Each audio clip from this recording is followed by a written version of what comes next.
हमारी मस्जिद पर एक मौलवी साहब आए, गालिबन असर की नमाज थी।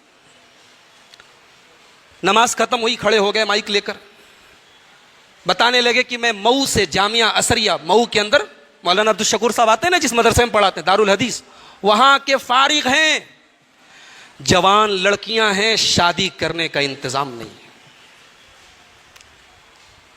एक मदरसे से पढ़ा हुआ, उनकी उम्र 50 से कम नहीं रही होगी, कहा कि भाइयों मैं कमजोर हूं, बीमार हूं, इलाज के पैसे नहीं है, अपनी जवान बेटियों की शादी करने की ताकत नहीं है, कुछ मदद कर दो। अल्लाह की कसम, अल्लाह के घर में बैठा हूं, ये कलेजा अंदर से दुख गया, ये कलेजा अंदर से हिल गया कि हमने अपने उलमा के साथ ये सलूक किया है। वो अपनी लड़कियों की शादियों के लिए भीख मांगे, वो अपने मकान की तामीर के लिए भीख मांगे। ये किसी कौम के रहबर का ये हाल है। कितने उलमा हैं बेचारे बीमार हैं, बिस्तर पे पड़े हैं, कोई दवा और इलाज को पूछने वाला नहीं।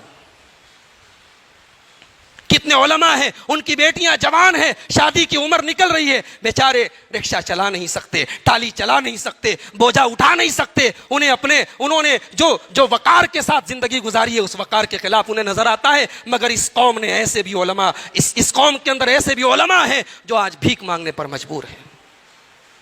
क्या जवाब देंगे हम अल्लाह के यहां? उलमा की तौहीन, अब्दुल्लाह इब्न मुबारक कहा करते थे, मन इस्तखफ़ बिल उलमाई ज़हबत आखिरतुहु, जो अपने उलमा की तौहीन करे, जो अपने उलमा की नाकदरी करे, उसकी आखिरत कभी कामयाब नहीं हो सकती।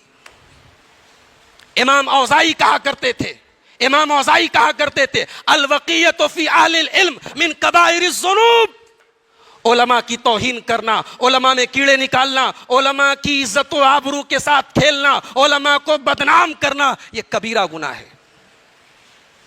हम अहले हदीस है मेरे भाइयों, हमने क्या सीखा है हदीस से, हमने क्या सीखा है अपने सहाबा से। ये अब्दुल्ला इब्न अब्बास हैं, नबी के बड़े प्यारे सहाबी हैं, नबी के चचा अब्बास के बेटे हैं। उबई इब्न काब अपने घोड़े पे जा रहे हैं, अब्दुल्ला इब्न अब्बास घोड़े की लगाम पकड़ देते हैं। उबई इब्न काब कहते हैं, अरे हजरत ये क्या कर रहे हैं?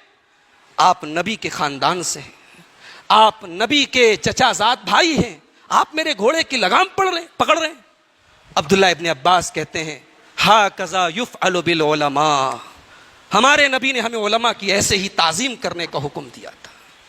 मेरे भाइयों, ऐसा न करो कि उलमा पैदा होने बंद हो जाएं, ऐसा न करो कि मदरसों में पढ़ने के पहले ये बच्चे सोचें कि 10 साल कुर्बानी देकर हम इन अवाम की इनकी हम गालियां सुने, इस कौम की गालियां सुने, इस कौम के ताने सुने।